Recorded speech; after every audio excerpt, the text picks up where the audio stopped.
So I used to feel exactly the same way as you. And, I'm not trying to convince you. In fact, in my book, I do write about this, that I used to think the only way or the only thing that we could do is affect our experience of reality by addressing our thinking, right? Because our personal experience is created by our thinking. Then questioning our thoughts and finding that sort of inner peace was the only available wiggle room with reality that is unchangeable.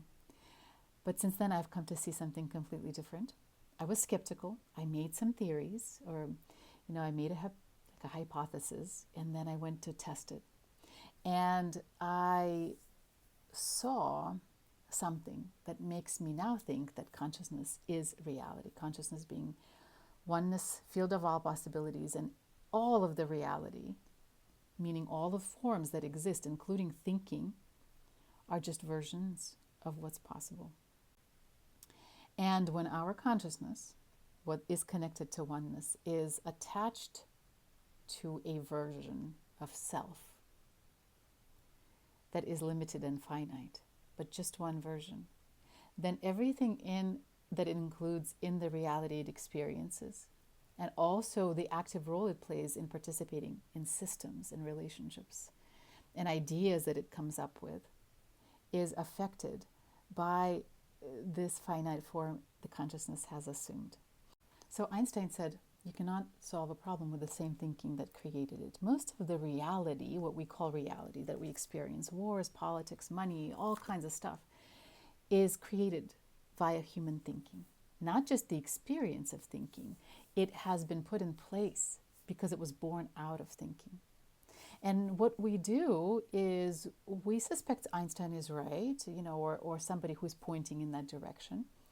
And we start questioning the thinking. We want to come up with a different idea, but very rarely do we go as deep as questioning the thinker.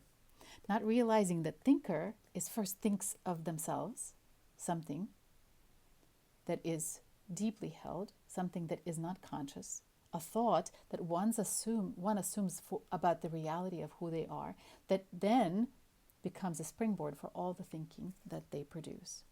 And that all the thinking they produce, without questioning that original assumption, is by definition becomes a reactive thinking to the reality that already exists, that has been created from the shared consciousness. You might have not created money, but you've been brought into, and you were born into consciousness that has created it, thus not making you independent. And you were talking about accountability, and I was talking about ownership versus accountability. Accountability meaning being accountable for your own actions, what I come up with, taking ownership of the consciousness that has put this reality in place.